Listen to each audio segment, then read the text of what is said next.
Someone, and I think we have this and we can put it on screen. Someone tweeted out or posted on Facebook a critique of the Indiana Fever without Caitlin Clark. This young woman's name is Kelsey Mitchell.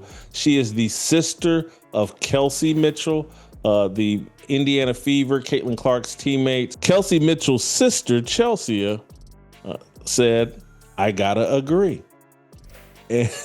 And people are using this and going off saying, well, Kelsey Mitchell.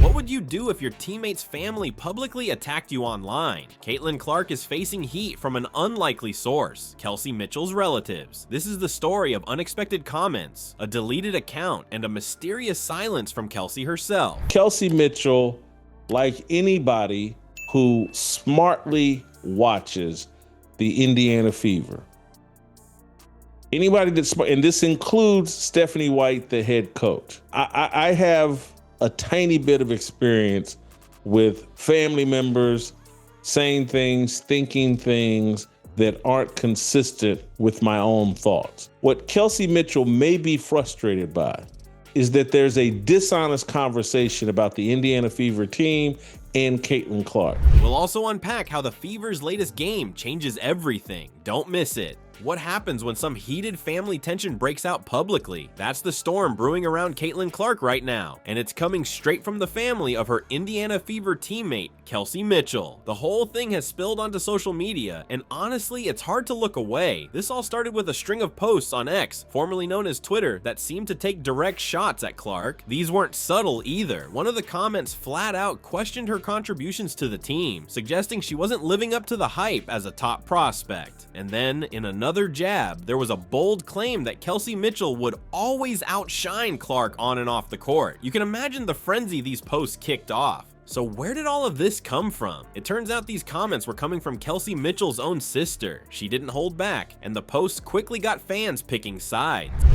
I love Caitlin Clark. Caitlin Clark, too often, 5 times a game, comes down and takes a shot without a thought in her mind about the other 4 players on the team. She's the shooting guard. She's an all-star player. She's very good. I think Kelsey Mitchell might be the 3rd-time all-time leading scorer in college basketball. And Caitlin Clark, as talented as she is, as much excitement as she brings, and she's a force for good. And she is a playmaker and ball handler and feeds her teammates.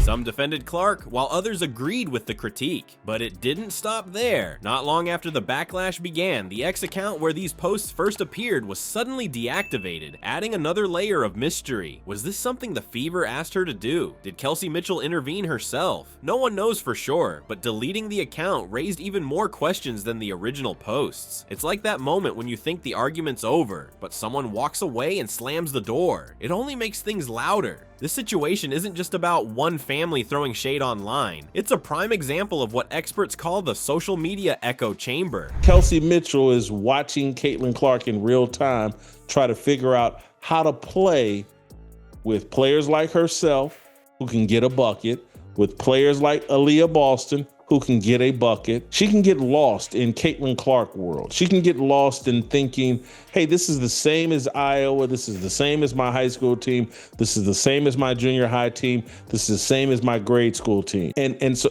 that's part of Caitlin Clark's struggle. And no one in the media talks about it because either you make ridiculous racial claims about Caitlin Clark and Angel Reese.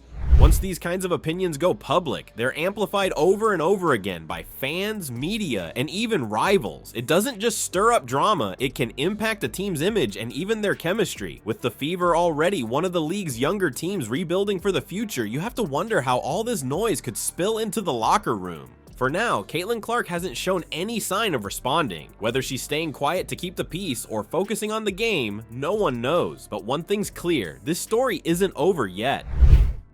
I got to take shots and I got to control the ball and I got to make every play because the rest of my teammates are a lot worse than me. And so Caitlin Clark takes bad shots that frustrate her teammates. That's a part of being on a basketball team. That's a part of team sports. There were things I did at Ball State that frustrated my teammates, justifiably so.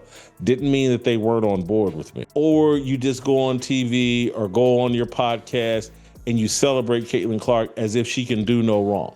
While the internet swirled with drama, the Indiana Fever were locked in a bruising battle on the court, and they walked away with one of their biggest wins yet. Beating the Connecticut Sun, the WNBA's second best team, wasn't just about skill, it was about proving they could rise above all the noise. For Caitlin Clark, who's been under the microscope since joining the Fever, this game was about showing she belongs. Coming into the season, the Fever had been struggling to gain momentum, and Clark had faced constant chatter questioning if she could handle the league's intensity. This game, it might have been the answer. Now, this wasn't your typical matchup. It was physical from the jump. Hard screens, fights for rebounds, and intense energy fueled the night. At one point, you could almost feel the tension crackle through the arena, like the Fever were trying to play for more than just a win. Head coach Christy Sides even had to call a timeout to make sure her players stayed locked in. There may have been people that threw it as well, but no one threw the ball better than Jeff George, and I'm not sure if anybody had a better high school quarterback career than Jeff George. Well, why are they always, they got no running game without you, Jason. They got no running game. Because I was, an offensive tackle, and we did. I was a really good high school football player. Kelsey Mitchell's sister, Chelsea, said, I gotta agree. And people are using this and going off saying, well, Kelsey Mitchell. But instead of backing down, the Fever turned the game into a statement. That's where Kelsey Mitchell stepped up big. Afterwards, she said, I told our group early, I don't care what happens in the game. Being bullied will not be the issue. We will not be bullied today. Her message wasn't just words. It was a rally cry that kept them battling through every possession.